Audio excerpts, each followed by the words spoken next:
Okay.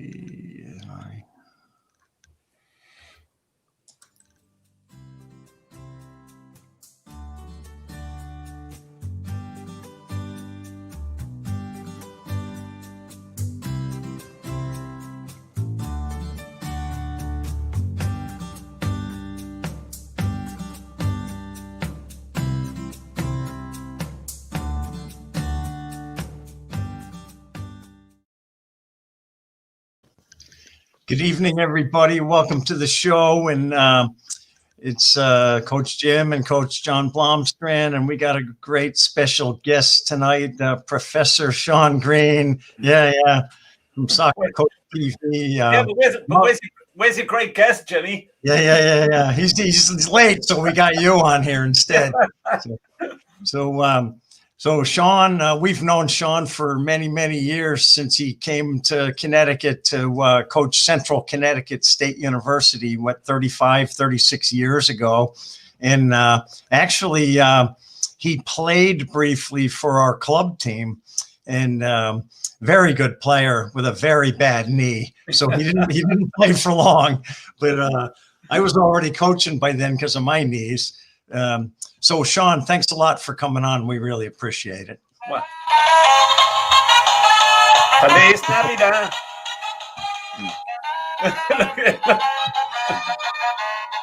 We wish you a Merry Christmas.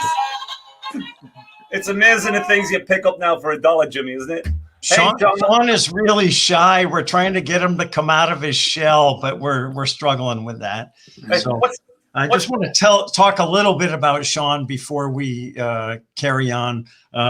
He's from Newcastle, and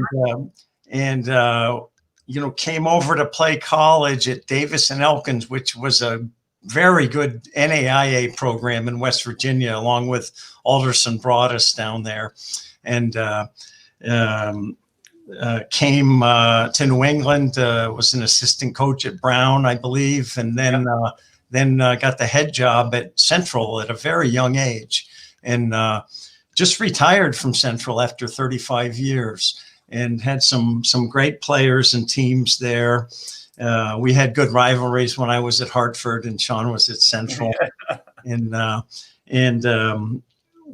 one thing Shaun has done very, very well ever since I've known him is he's really strong at the business side of the game with his soccer camps, and we were competitors with that too, actually, and friendly competitors. And then Shaun really is a forward-thinking guy. He was really the first guy to take things online, and has really taken that to an incredible level. And that's the main thing we're gonna ask Shaun about. But first, John wants to ask you a couple questions, Shaun. Hey, John. Hi, Shaun. Thanks for coming on.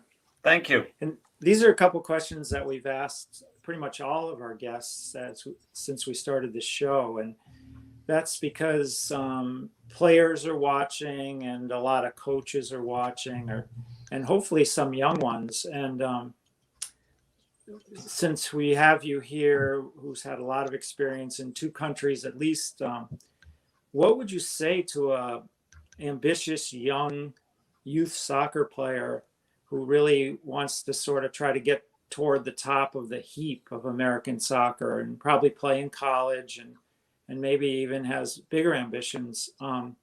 What would your advice be to sort of for that player to get started on their path? Well, the first thing I'd say to them is really do your homework before you seriously consider that as a career path. That it's something you want to go down. Every year that I've been a coach, if I've said to my players who wants to be a pro, every single player in the locker room puts their hand up. It's like kindergarten and saying who wants to be a fireman, who wants to be on a fire engine, and all put their hand up. And they have no concept of what it is to be a professional footballer. And it's very easy to get a pro tryout. It's very easy to play in these little leagues, but to make it as a pro, and 2, to sustain it as a pro are totally different things. It's an incredible hard journey. It's a very, very long journey. And you have to be prepared for that. And so with that comes, you have to have a sense of realism about your ability, you know. Often, and it's not criticizing anybody, but often players are a level lower than they think they are, and they're 2 levels lower than their parents think they are. And so trying to get a realistic grasp on where you are, you know, is a hard thing. You know, the best advice I can give a player is to find somebody, search for somebody in your life who can have a clear vision that's bigger than your vision for you. And that's really the job of a good coach, you know, is to look at the player. The player's got aspirations, have got goals, but that coach has to see something in you that you don't, and they'll take you to another level. And if you've got a good coach who can do that for you, that journey is going to be much better and much easier. But the biggest advice, you've always got to be realistic about your ability. You have to outwork. You have to be so committed more than any other player on the team at every single level that you experience to even get a shot at being a pro. Yeah, that dovetails pretty well with guests we've had, like Billy Gazanis and other people have had sort of mentor coaches. And, you know, it's just great advice that people have to sort of be realistic and basically be in it because they love to play, and then see where that takes them, right? Yeah, I mean, you'll probably verify this, Jim. How many college players who play for you who are convinced that they're professional soccer players? Yeah, not many. You know, they're convinced that they're going to go pro. Yeah, and they all think they're gonna. Yeah, they all think they're going to go pro, and it's a problem. They wouldn't last 3 minutes in a professional training ground at Man City or even in the lower leagues. Let me tell you something. I think it was 2 years ago. I was looking at a stat. In England, there were about 950 professional footballers unemployed. You know, if you go over there, now these guys got good resumes. They've been around some of the good leagues, some of the lower leagues, but those lower leagues are total warfare. You know it when you get into it. And so these guys have already got resumes, and you're just going to jump in there as a young kid and get a pro contract. It's a very, very difficult thing. Not impossible, but very, very difficult journey to get on. And just one other question, Shaun, we'll switch to coaches. You know, my path into coaching was to be a teacher in a high school setting. And of course, every high school needs a soccer coach. But, you know, you guys both made it through the college ranks, which is much more difficult to do. What advice would you give, say, somebody who's ending their playing career as a high school kid or a college kid, but would like to get into coaching? Any advice for that person? Yeah, I think that, you know, same thing. You got to find a mentor. You know, when I was young, I had some great mentors when I was 16, 17. I knew in my heart, all I wanted to do the rest of my life at 16 years of age was to be a soccer coach full time. That's all. It was my passion. That's all I knew. That I had a clear vision of what I wanted to do since I was 16. And I had some great role models. But my advice to coaches is that, one, again, understand what you're getting into. Once you get into soccer as a career, the chances are you're not going to make a lot of money. You know, You're not going to make millions of dollars. You're not going to be like Klopp or Pepe and these guys. You're going to be on the field, freezing your ass off. You're going to be running around doing camps to make a little bit of sustain it. Great thing is you're going to be outside. You're going to be doing what you love. But I'll guarantee there'll be points in your life, if you go that route, that you think, Jesus, I should have went into business. I would have made a fortune, you know, with the amount of hours of work and commitment I put in. Don't find mentors, but don't get hung up on trying to be like another coach, you know, trying to emulate somebody else and be somebody else that you're not. You know, listen to yourself and be yourself as a coach and your own personality. If I look back, and I went through all those coaching schools just like you guys, we went through the USSF license, we went through the National Coaching Association coaching licenses. And, you know, as I've got older, got wiser, and I've realized that, you know, many times during my journey as a coach, I tried to follow their methodology. I tried to be what they wanted me to be, and that wasn't me. You know, not using the right phrases or putting it out in the right format that they wanted it. You know, for me, I had my own style. I had my own way of teaching and my own personality. So for these coaches out there, listen, just because they tell you to do it one way or another coach says it should be this way, you do it your way. Do it on the field. If it works, it works. You know, there's many ways to coach. There's not just 2 ways to coach because you get a license. You know, coach it through your personality, but hunt out people and be hungry all the time.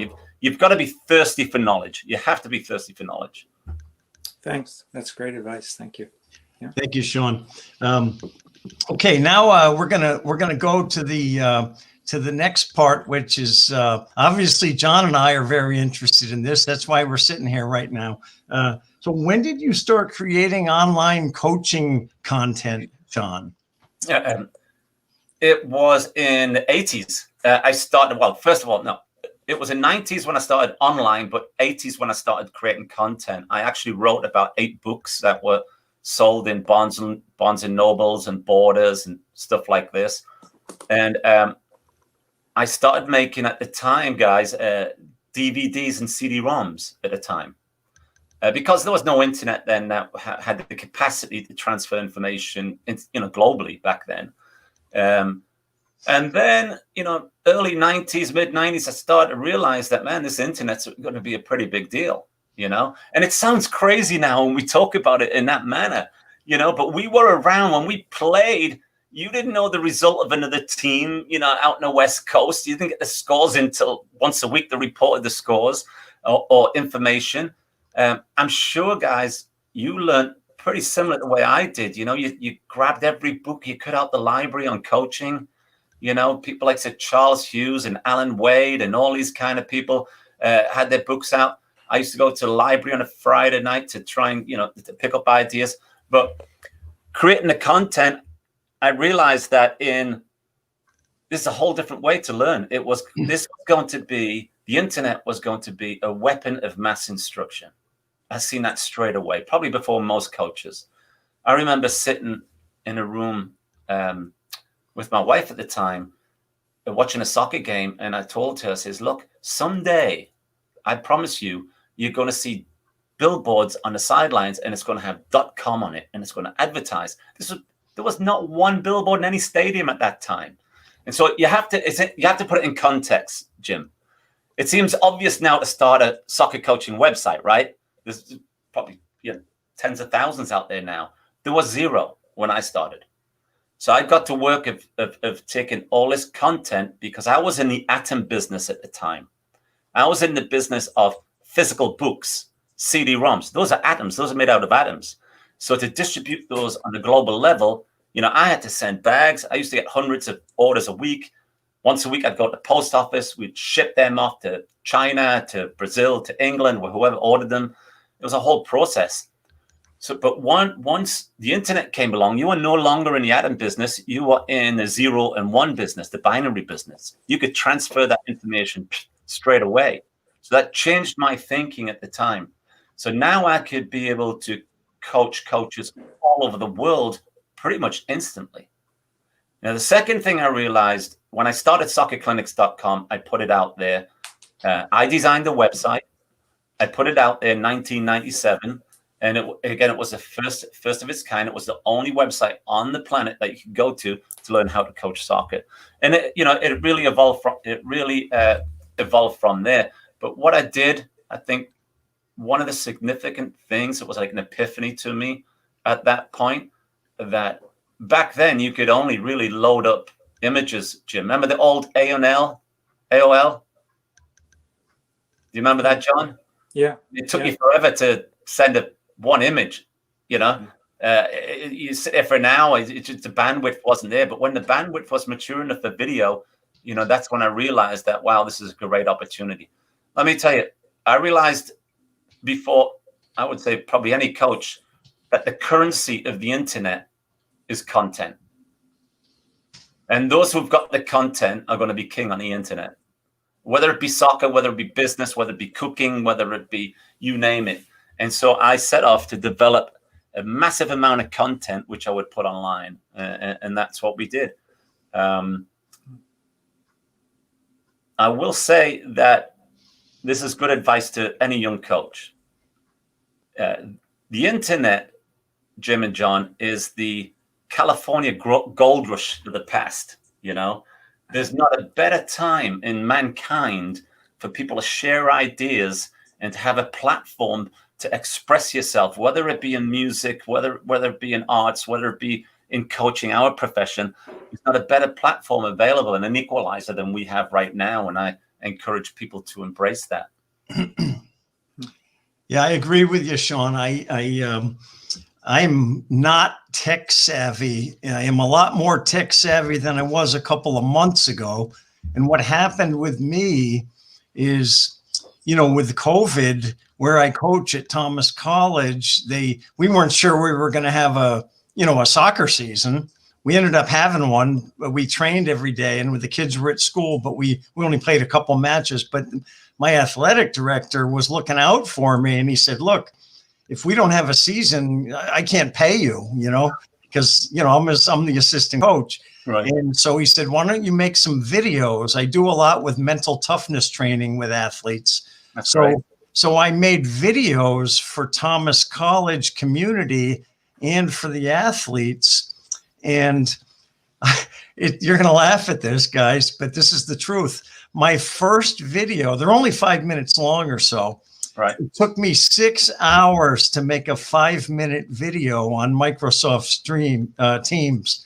And it was just silly things that I laugh about now. It was just I didn't click this one thing, and I didn't find it. So anyway, I started doing these videos every day, and I really got into it, and I really enjoy it, and the people enjoy it. And I realized, boy, it's not that hard to make a video, and that's kind of how this. And then I was talking to John and his wife on the phone, Robin, and she said, "You guys ought to do a show." And I was like, "Yeah, why not?" Because I was doing these videos anyway, So that's how we stumbled into it. And, we're just at the beginning. And so it's great having you on, because I think, like you said, it's just a platform that so many people can use. And we can talk to people all over the world now. Mm-hmm.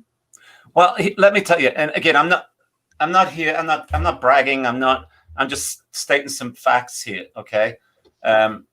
Here, and I'm not knocking them at all, because they do a great job. But here is the United Coaches Association, the $1 million association. Yes or no? The English FA, right? Massive amount of money. The English FA have 10,000 followers on YouTube. Wow. The United Coaching Association, 9,000. Wow. YouTube. We should have 1 million or more. I've got close to 250,000, and I'm reaching out all over, and that's just one person. They are so far behind the times in technology that I believed years ago that every coaching diploma that you do can be taught online. There's nothing that you can do on the field that I couldn't replicate online, whether it be through video, whether it be through supplemental graphics. There's all kinds of stuff that you can do online, but we're so far behind in terms of learning and technology. This is going to be the greatest amount. That's a great picture. Right? Look at them guns, eh? I got another one, Shaun, you're gonna love. Oh God, get in there, son. That was my Duran era when I was hitting the nightclubs in Newcastle. That's what that was. Jim, but what's interesting, look, I mean, at our age, right? I mean, I meet a lot of old coaches my age, and, sometimes the excuse, hey, I'm not used to it. I wasn't brought up with this, but, you weren't brought up riding a bike. You had to learn how to do it. You know what I'm saying? And it's a process. And it was interesting. Steve Jobs was reading this magazine, a science magazine. It was talking about the most efficient species on the planet from a locomotive standpoint. I think it was a falcon. I'm not sure. I can't remember now. But in terms of how it moves, how efficiently it moves, it was a falcon. The human was about halfway down the list in terms of all the species in the world until it got the bike. And when it got the bike, it went up again. But the point is, the computer is the bike that takes us to a whole different level in terms of thinking. It's going to change education. Education is still far behind. I haven't caught up with technology. And I say that because you know, we talk about how archaic sometimes education is now. It's the cost of school. You're paying $50,000-$60,000 a year to go to school, and you're taking a lot. And listen, this is coming from a guy who's lived his entire life in higher education. I'm a professor at a state university. But a lot of classes are irrelevant to life itself, and you're paying a lot of money to take them. You can learn anything. You could probably learn heart surgery online. You can learn anything online, and so soccer isn't immune to that. And I want to be a voice. I want to put it out there to everybody. I can say all these young coaches who are coming through, you have to be smart in technology because you're going to lead the game into a whole different level. The tools are there, and embrace it. And I can see tremendous amount of different ideas and opportunities for young coach who embraces this technology, and older coaches. We've been forced to use this. It's great through the pandemic that we've had to use technology to communicate. I guess, yeah, Shaun, I guess I could follow up on that. Obviously you're comfortable with technology because you've worked on it for years and years and years, but what about the sort of crowd on the internet? In other words, a soccer interested person could probably find more content than they have hours in the day. What kind of advice do you have about the competitive atmosphere of someone like yourself sort of starting a YouTube channel or a podcast? Like, how do you break into sort of the worldwide content glut? Do you think there is a content glut in soccer, for instance? No, I do not. I think there's room for everybody. I think anybody who's got any experience should share their experiences. And somebody. Yeah. Listen, if your life is totally different from mine, John, and mine, and we're totally different from Jim. Okay. Yeah. But I guarantee there's probably a lot of people out there who have very similar problems and aspirations and goals and things as you do, and as Jim does, and as I do. And you'll be absolutely surprised how many common denominators there are out there. And listen, a lot of people have a bad relationship with time. And what I mean by that is that they want to get things done in a hurry, right? They have no respect for time.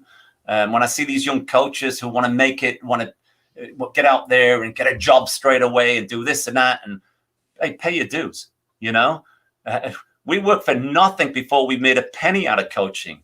I'd assume I did. Did you? Oh, yeah. Right? You paid your dues. Yet there's these guys and girls who are coming out of college and they want to get a coaching job straight away. I was probably one in a million who, as soon as I graduated college, I was a head coach of a Division I team. That would never happen now. But I did pay my dues before that. And It is a crowded environment, but it's not going to get less. It's going to get more and more and more and more. When I started soccerclinics.com, Google did not exist. Okay, the competition for me was zero. There was zero competition. I was only one in town. Like I said, now there's tens of thousands. So if that happens, you've got to kind of be different. Okay, be a bit creative. And me and Jim talked about this tonight. One of the problems when you get into podcasting is finding really interesting people like me to talk to. That's the key. That is the key. No, it is a challenge. And also, and the other challenge is not being redundant and doing kind of like the same thing all the time. And that's where creativity comes in. I'll get into detail about it in a second, John, but I just want to share an experience with you that I had. I was invited down to YouTube, to the headquarters, okay?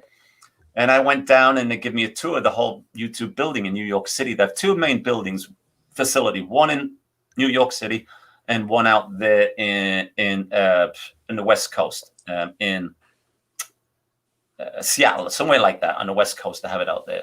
I haven't been to that one.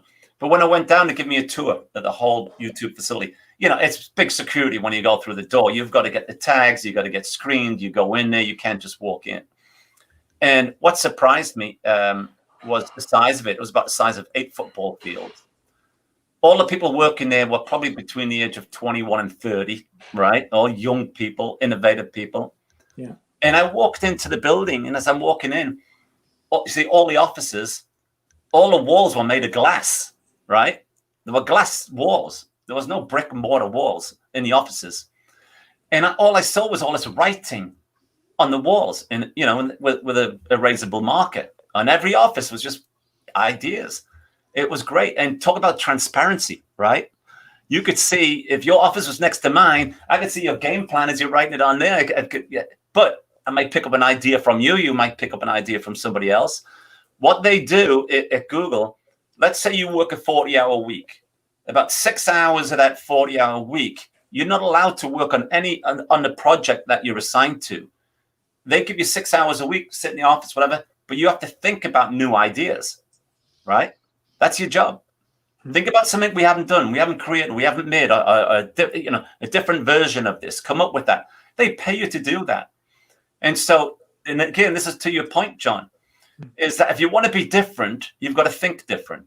Okay, you can't just, I can't say, hey, look at these two guys, they've got a great blog, a great video podcast. I'm just going to do the same thing, and where's the difference, And what they do, they take time to think differently. And that's something I try to do personally. I set that in my schedule, my weekly schedule. I sit down, I isolate myself, basically like meditation.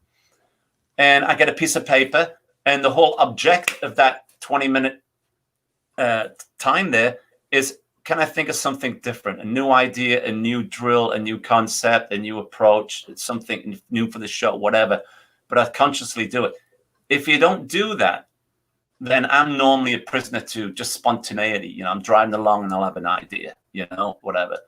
But creative thinking does take a bit of time and a bit of effort and a bit of attention. You have to do that. So one, you have to be creative, think differently, do different. To separate yourself, let's say a young guy is out there, and I do get a lot of people writing to me and saying, can you help me? Can you give me ideas on, can you watch this video? I've just put a video out there, what it's like. In my lane, in my niche, what I do with Soccer Coach TV, I've been at it for 12 years on that YouTube channel. That's a long time on the internet, 12 years on YouTube. And it's took me that long to foster a following of 250,000 people on social media. That's a big impact. I probably, and again, it's not big-headed, anything like, I'm just stating facts. I probably have more contact with coaches all over the world than any other coach in the world. I mean, I talk just like this. A coach will email me, say, hey, some help, and it'll be from Bangladesh. There's a police officer 2 days ago from Bangladesh in India asking questions. We get on Skype and we talk just like this. 2 weeks ago, I was at a practice session in Nairobi, in Africa, live like this. I don't know if you saw that show, but we're talking to the coach, and all the kids are there, and they're in the bare feet training on a mud field with 2 balls. And I mean, nobody's doing that, the relationships that I've developed, I could never have done if I took a traditional route and just held coaching clinics out in the field somewhere in New York or Maryland or whatever. And for me, it's the stories of the coaches. Other lesson I learned, I'll get back to your point, but I want to make this point because this is very interesting, and I want to ask your opinion on this. We've kind of grew up through the same methodology in terms of coaching, right? Went to the conventions, did our license, like I said, everything. But we've been taught through one lens, really. We've looked at the game through the same lens. All these people are coming out of these academies about the same lens we're looking at it. And one of the biggest unique experiences that I've had through Soccer Coach TV, because I do coach globally around the world, and that's hard. This is where the young coaches have this problem, and coaches have this problem separating between reality and technology. Okay, when you coach, you're coaching to a finite amount of people, 20 people on the field. You're focusing on those 20 people. When I coach on YouTube, I coach to the world, and there's a difference. So I'm trying to think about that coach in Nairobi who was listening to me. I try to think about that coach in India who's listening to me. And it's a conscious effort on my part.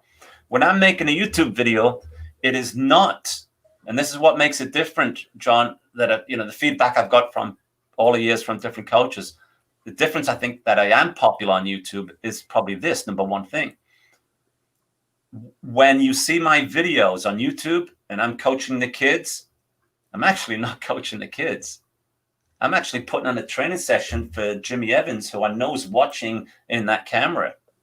And so everything from my body position, how if you watch my YouTube channel, I'm always facing the camera. I rarely have my back to the camera because you're going to lose audio contact too with your, from your transmitter. So little things like this is very important. So I'm coaching to you. So I'd normally speak more than I would if I was doing a session privately with no cameras on me. There'd be less talking, more playing. So I'm trying to explain to the guy who's looking at me in India, in Africa, in Scotland, and Brazil, how to coach this session. So, for example, right, guys, listen, we're going to work in this grid. It's going to be 10 yards by 10 yards, blah, blah, blah. I wouldn't say that in a real session, right? But I'm explaining that to the coach watching me. So he doesn't have to take the notes. So there's an art that I've developed over, a lot of learning from that. And the other thing is, too, if you want to be different, there's a million drills out there on YouTube about soccer. Okay, great drills, million drills out there. But the thing that they don't have is that personal connection with the coach. They have a personal connection with me on YouTube. I'm mic'd up to everything. They hear me close up when I grab a guy around the shoulder and drop some wisdom on him, or, get after his ass a little bit. They hear it. It's not filtered, You don't hear that. You don't hear what you hear. You hear music and you see a drill, and it's normally like 50 yards away. You want to be up close, and I'm running around the field. You see my bald patch up here, and I'm turning and I am who I am. And they feel like they know me, and again, you would be blown away about the hundreds of emails I get a week from all over the world saying what an impact Soccer Coach TV has made on them, because they take my drill and they take it straight to practice, but they feel like they know me because of my personality and this close up. So that's one way, John, that you can separate yourself. I'm just one guy. Your personality, you show if you're interested in developing a YouTube channel, you've got to have some connection with your viewers. You have to do that. Okay. And one way is getting to know them through your personality. Let them know your personality. You don't have to be stoic, the big guy who's the boss on the field. Let your guard down a little bit, have a laugh, enjoy yourself a little bit, get to know them, and they'll follow you. Other tip, which is very important, and we were talking about this today, Jim. Again, I get tons and tons of comments on my videos. We just had a Christmas show yesterday. I think about 1,300 people watched it live, and probably up to now, probably another 4,000 have watched it since then. Tons of comments, but reply to people who send you a comment. Every comment, he's took his time or her time to write to you. Don't just blow it off. Text them back. Thank you so much. I appreciate it, or help them out. Shaun, speaking of that, Arnie Ramirez says hello. He says, "Hi, Coach. We had some great games. LIU versus Central Connecticut." And Arnie is a legend, man. That guy. When you talk about American college soccer, Maroney, he's up there with Maroney. Those guys had some great battles, but he just loves the game passionately. I know he's not coaching now, but he's got his finger on the pulse of everything, and he's had some obviously great players. We had a great show with him a couple of weeks ago. It could have gone on for hours. Hey, another guy, a friend of mine named Shaun Davis, played at West Virginia Wesleyan a few moons after you were at D&E. But he says we had some great matches with D&E. Those were battles out there in West Virginia, and that was a good league. When I first started my first year in West Virginia, I'll tell you, there was no Division 1, 2, and 3 national poll. It was one poll, so they had a top 20. But you might have had 14 Division 1 teams, 6 Division 2 teams, and 3 Division whatever it was. We were in the top 20 there. We played Alabama A&M. Let me tell you about my first training session at Davis Nelkins. I had already spent 1 year as the assistant coach at Brown University. When I was 19, I was the assistant coach there under Cliff Stevenson. He brought me there. And Cliff Stevenson, I'm sure you guys know him. Oh, yeah. Yeah. A legend in college soccer. And he liked me. He offered me a job. I went there as the coach of the freshman team and assistant to the varsity team. And then I went on a full scholarship to West Virginia. My first preseason, Jim, because I was a coach / player, right? I had to be a player / player now. I was getting a full ride. First training session, we went into camp. Freshmen going in. We start doing these drills. It's like keeper weight drills, 3v1, right? In a grid. Coach is circulating the field, and he's over the other side of the field. And I'm with a couple of seniors and some juniors. And I was getting bored. I says, guys, I know a better drill than this. Let's do this. So I changed the drill. I took them, put the cones around, put them on different sides. We did a totally different drill. The coach comes over like 5 minutes later, and he's standing there silent. He says, what are you doing? I says, oh, I just thought this would be a better idea than the one you gave. When I look back, the lack of humility, it was just enthusiasm. I just wanted to, but I think, oh my God, he should have kicked my ass right out of there. Niels Hankey, I later, after graduated, apologized to him, wrote a letter to him apologizing for that. It was like, it is crazy. But there's another one. Vic Santos says hello. Great guy, super guy. You're getting all the legends in here tonight. Yeah. Vic Santos, man, he's been around the game as long as anybody, Oh yeah. When you think about it, though, I mean, the people we know in our circle of the earth here, how committed the entire lives have been to this game, the love that they have for the game of football. Yeah. It's incredible, and the fraternity that football brings you together. It's phenomenal, and that's why truly on Soccer Coach TV. That has been my goal, was to reach out and to embrace coaches from different cultures and different environments. And it truly has that. And when I say this, I said this in a quote on Facebook the other day, that people say that, hey, on Facebook, they're not real friends, John, right? The fake friends on Facebook. But I tell you, I communicate and talk and share stuff with people that I've only met on Facebook more than my real friends. Reach out. It starts from a relationship of a coach. Can you help? But it soon develops into learning about people's lives and people's relationships and the hardships they go through and everything. It's just an incredible format. I've been blessed. But to your point, I'd like to, if you don't mind, because if there is a coach here who is looking because he may not be watching his show live, but when it's archived, some young coach who wants to start a YouTube channel, there are hurdles, when you get into it. You can't jump, day one, jump to nearly 250,000 followers. That ain't going to happen, But some of the things that I said, that one, you've got to create content that's different. You're going to get lost, to John's point, you're going to get lost in the crowd. So you've got to stand out a little bit.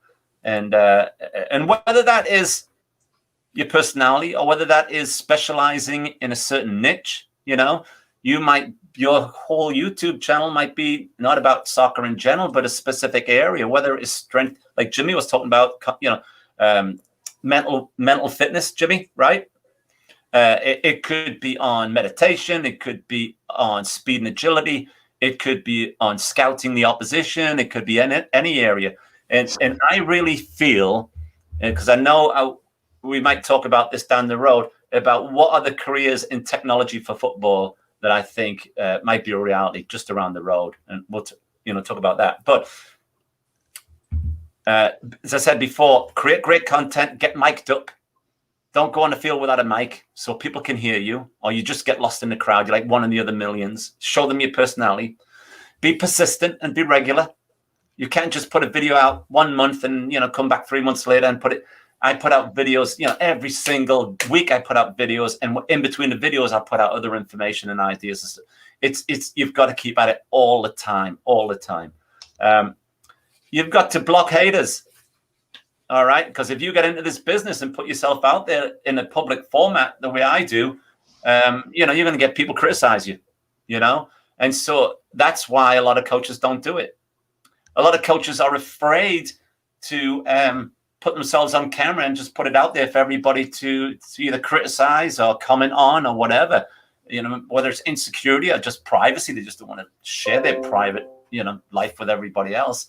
But you do put yourself out there, but you got to dismiss them, you know. And generally, these people who, if they do criticize you, if you're fierce, you know, they might think I'm not very good, or this drill is crap that I've just did.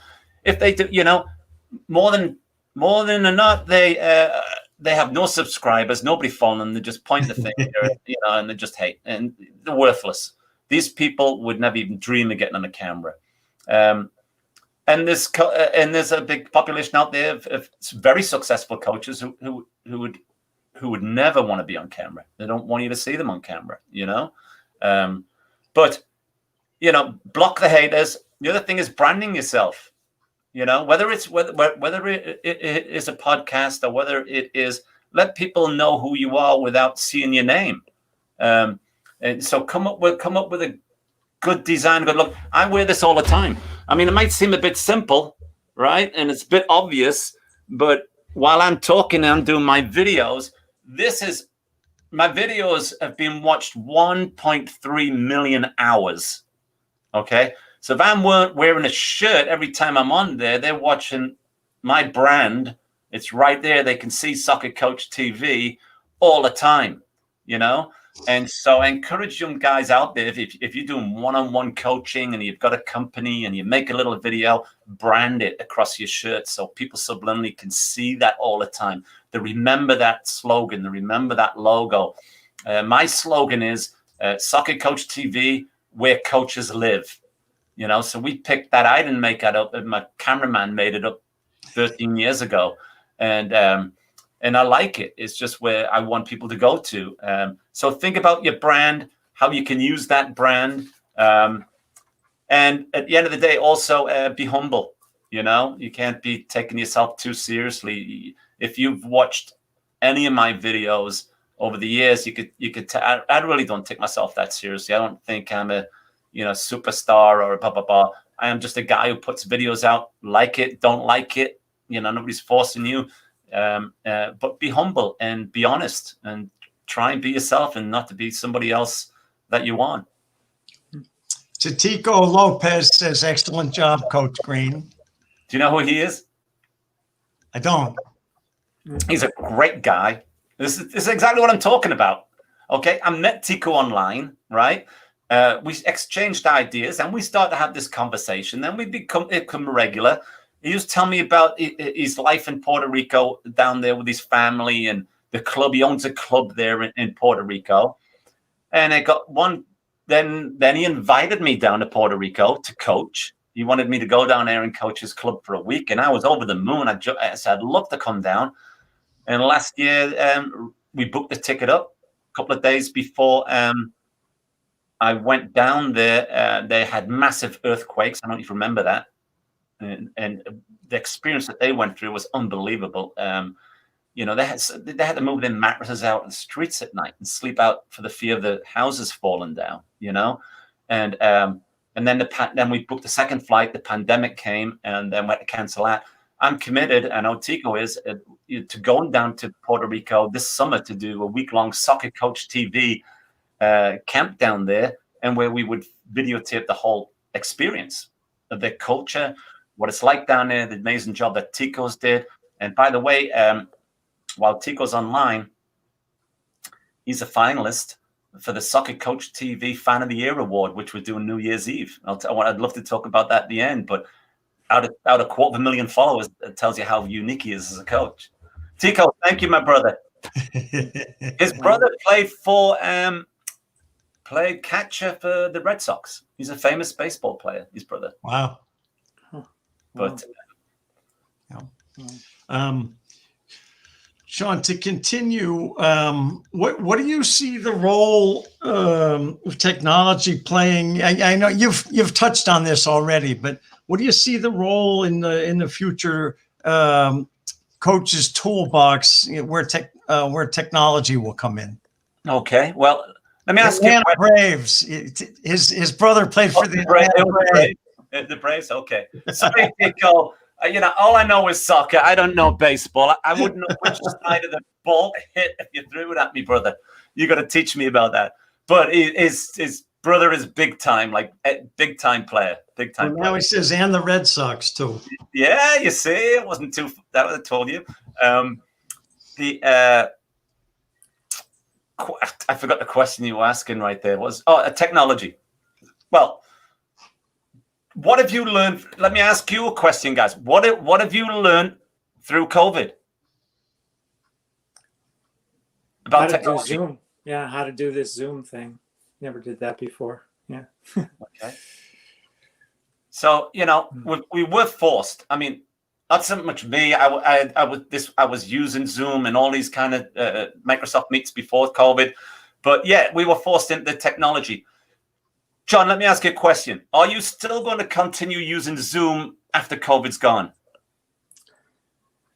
Yeah, probably, because you can't go see Austin Daniels in California, for instance, by driving out there real quickly. So, yeah, we've been talking to friends like once a week, and that's been nice. Yeah. So it probably will, and you can talk to relatives too. Yeah. Right. Now, we used it with my team, the youth team I coach, CFC Valley, with Olga Delivery there. We used that where we would meet with our team a couple of times a week, obviously give them assignments, check on their fitness, give them team talks, all the different kinds of stuff. It would be ridiculous to, get away, just dismantle that after COVID leaves. I think it's a great resource to stay in touch with your team. You don't have to have your team hanging around on a freezing cold day after a game. You could say, go home and listen, we're going to Zoom for 15 minutes tonight at 7:00, where they get home dried off. You can give them individual programs. There's all kinds of stuff you can do.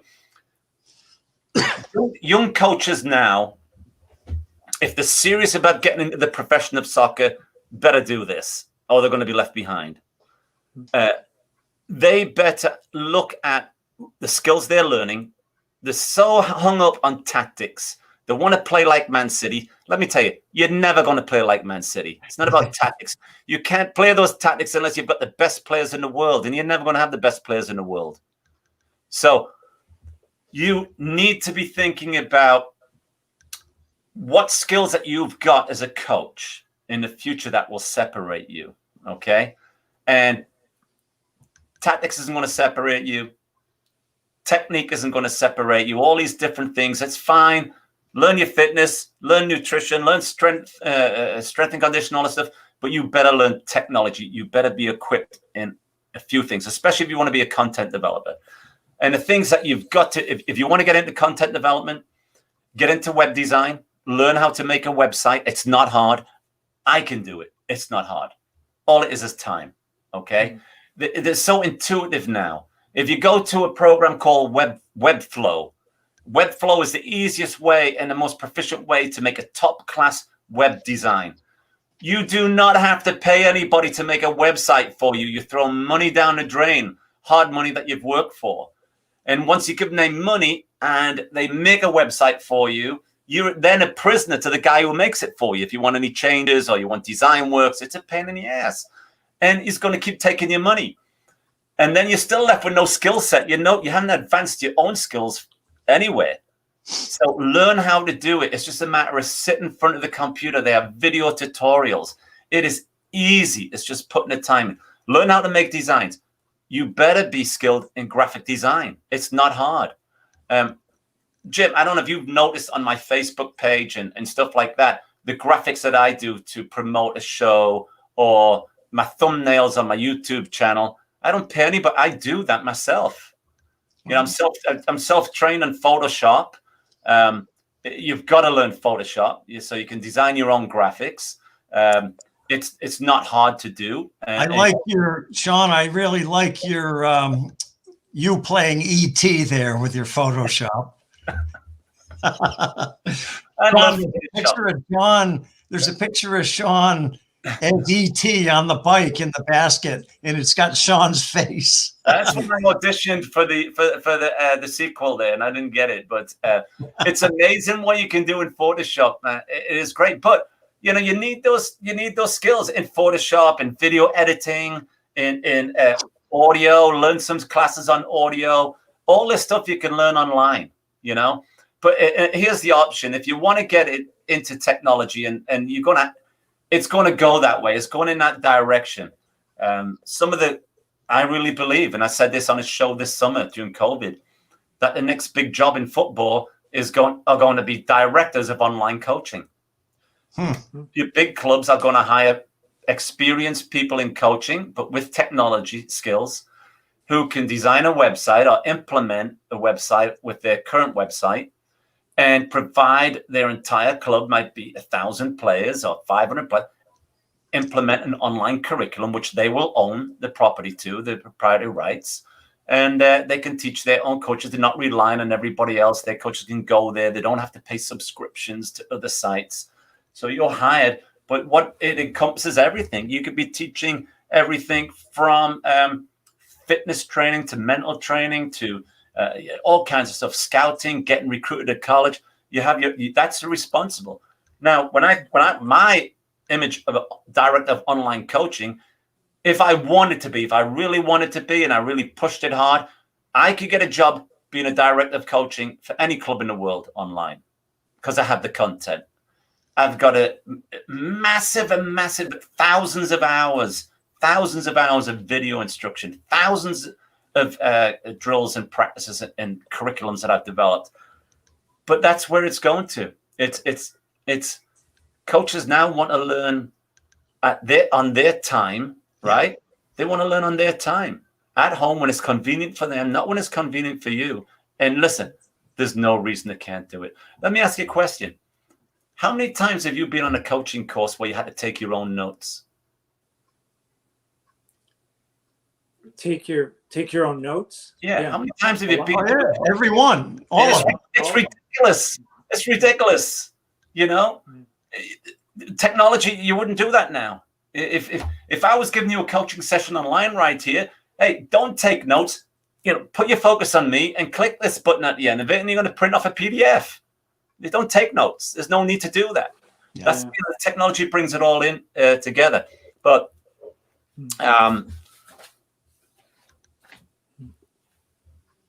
other areas I think that you're going to see a big explosion in is how the gaming industry and how it might integrate with education. Years ago, I'm talking 20 years ago, I wrote a letter to a company who actually, the FIFA games?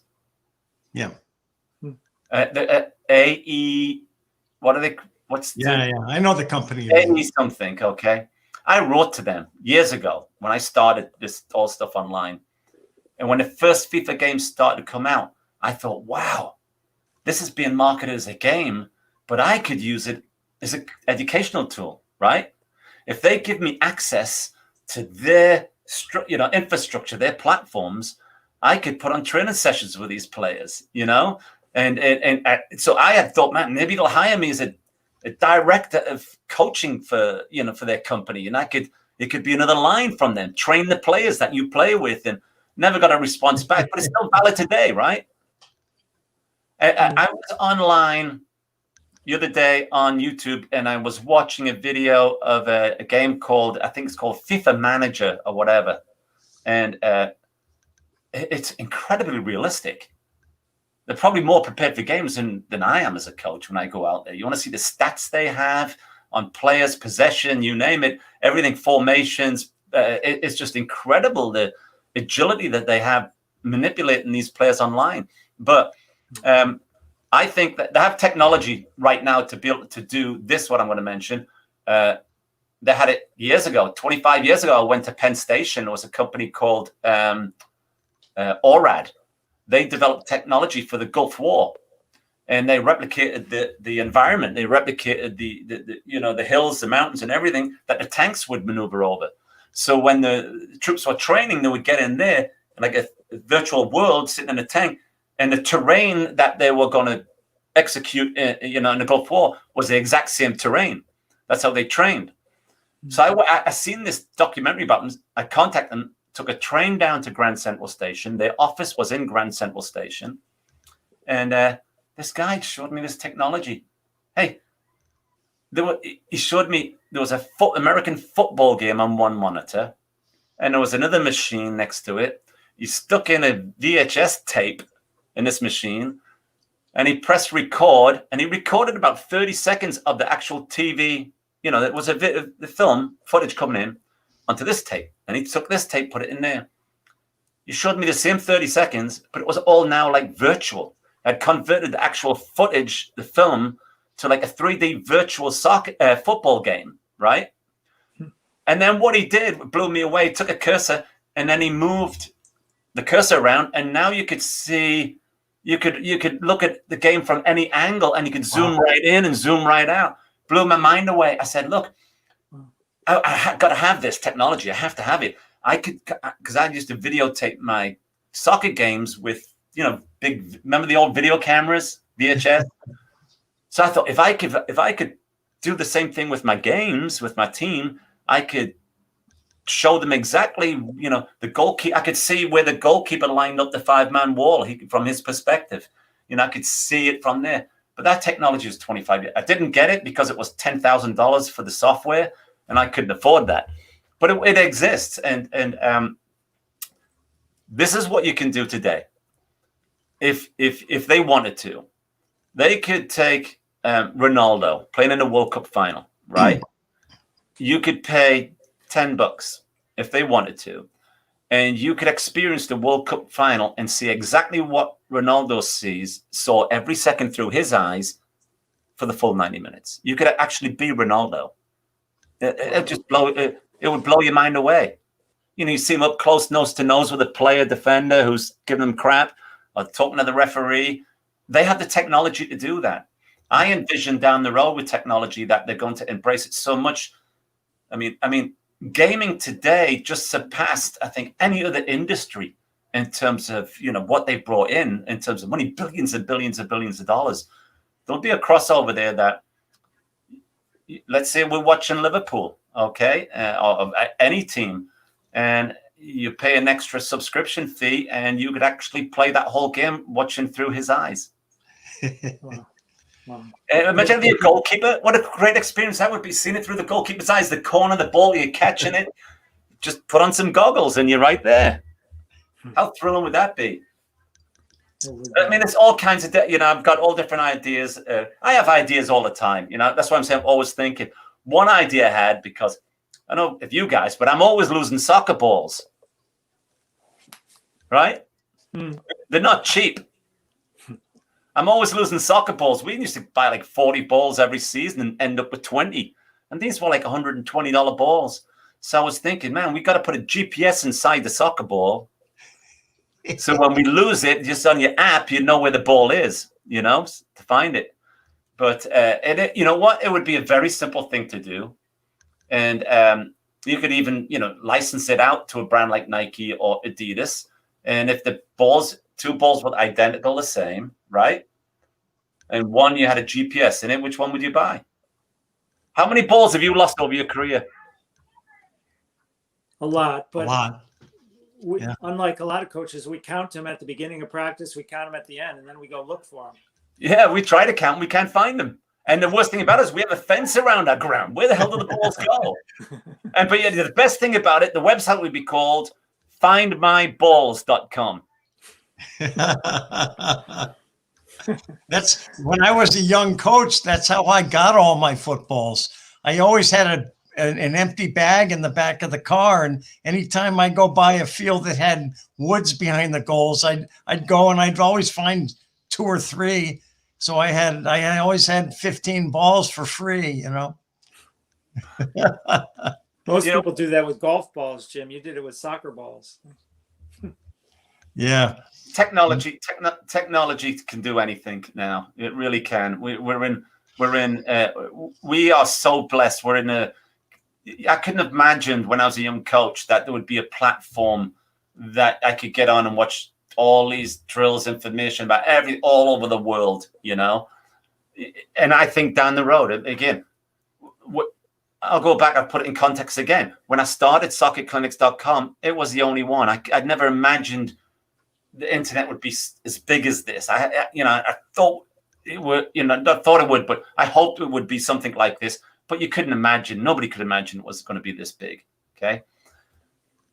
Young coaches are the future.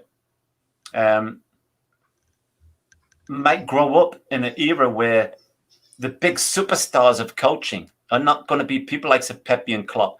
They're going to be internet coaches. You're going to be a celebrity on the internet, and you. To be honest, in terms of coaches, and this might sound really stupid, I may have a bigger impact on teaching coaches than what Klopp does. Yeah. Or Pepe. They're not getting on the internet teaching some guy how to do this and that and all these different drills. Yeah, I mean, they're brilliant coaches. We're not questioning that, but this is why I see young guys who are talented, young guys who have the drive, young guys who are brought up in this technology. They're going to be signing deals with Nike. They're going to be signing deals with Adidas because you know what? They're teaching 1 million kids every year. Or they've got an audience of 1 million. Who wouldn't want to be interested in those people? I think there's opportunities. It's endless. It's really endless for these young guys, the opportunities out there. Yeah. Shaun, I can speak to one of those things you were just saying. When I was coaching down in Arkansas, I had a young assistant coach who was kind of thrust upon me.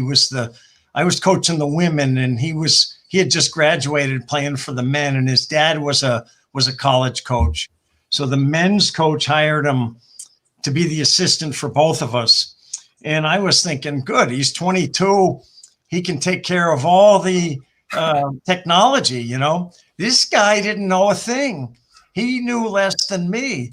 And I told him, I said, listen, Kevin, you better start learning this stuff because you'll be unemployable. And he laughed. He goes, I don't want to learn it. Then nobody will make me do it. And he never got another job after he left Hendrix because he didn't know that stuff. You know what? The biggest fallacy is that these young kids know everything about technology. They don't.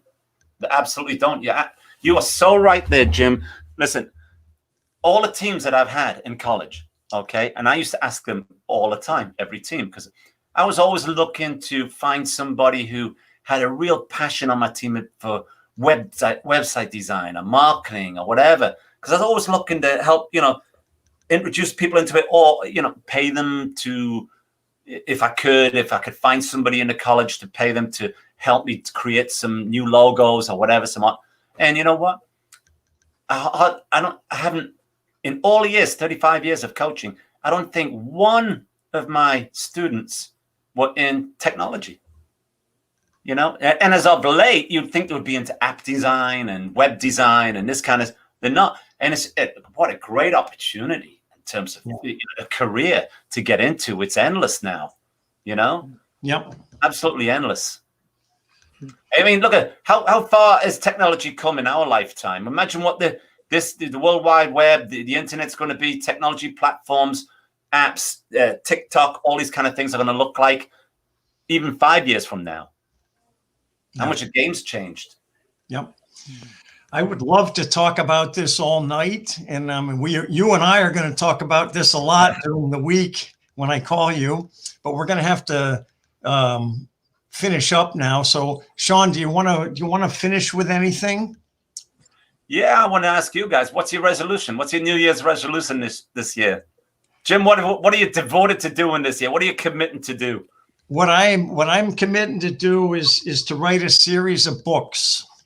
Wow. And now that I've listened to you, though, I'm leaning more towards putting them online than actually writing books. But some youth soccer books for young kids and their parents on really what they can do, themselves in the backyard. I think that we're missing, a lot of people are missing that. I'm on a Facebook group called Soccer Parents just to see what's going on. There's thousands of people in this group. You're probably on it too. And it amazes me. But then I think about it, they're always new, aren't they? Mm-hmm. They're always new to the game. Yeah. And I see parents of 7-year-olds buying the $250 boots and a 9-year-old's mom said, well, he wants to be a pro. Should I move to England now, or should I wait till he's 13? And they're serious, you know. Yeah. So you touched on that earlier, you know. Yeah. So I want to give back. The game has given me everything, you know, and I want to give back. And I think that's one way that I can do it. My advice to you about that book, Jim, from experience, is that, you know, the internet is still like the wild west in terms of regulations, and you should really think long and hard on what area you want to go down to publish at, whether it's hard copy or PDF format. You put it in PDF format, forget it. That's going to be circulated all over the internet for free before you know it. And PDF format.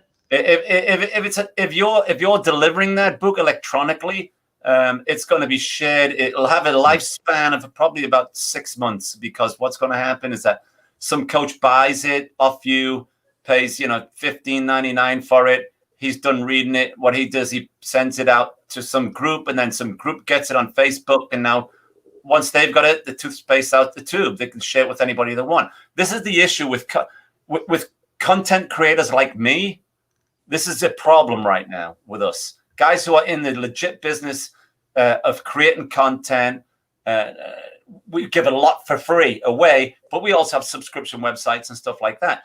And when people subscribe to your website, or they sometimes think, oh, they can share it with anybody they want. You know, I'll give you an example. You know, I popped up on Facebook. Some guy in a group from India had shared over 1,000 pages of material of mine. Wow. It's a young guy, 21, and he's happily sharing the link out. That took me 1.5 years to write. Yeah. But I can't get that back. It's out there forever now. So hard copy, I'd say look at that area, Jim. Just some advice to you. Great idea, great concept. It's fantastic. Go for it, brother. I think I'll be one of the first to buy a book. John, what are you committed to this year? What? Well, you know, hopefully the pandemic will end, and I haven't seen enough of this country, and even outside of this country. So I'm retired now. I did my fall of assistant coaching, first time in my life, and now I'll watch some of my former players more in college, and hopefully travel a lot. And maybe as far as the resolution, maybe I need to do some strength training finally in my whole life. Haven't done that yet, you know. John, amazing career, 556 wins as a coach. You touched the hearts and minds of so many athletes here in Connecticut, to guys who've gone on. You know, I know the success of some of the players on the field, but I don't know where the other athletes went, what professions they went into, but I'm sure that they were successful. I mean, both you guys have left a fantastic mark. And basically, if you can look back at our age and feel like you've left something positive to the game and left the game a little bit better behind you because you've been around it, I think that's all we can ask for, really. Yeah. I'm blessed to be on your show, guys. Thank you. I wish you a Merry Christmas to you and your family, and safe holidays. And to all the people who watched the show tonight and will watch the show when it's archived, I can encourage you to come along to soccercoachtv.com on YouTube, see what we've got. And I appreciate the invite to the show. It's been a great show. Thank you guys very much. Thanks for coming on, Shaun. Yeah. Thank you. Thanks.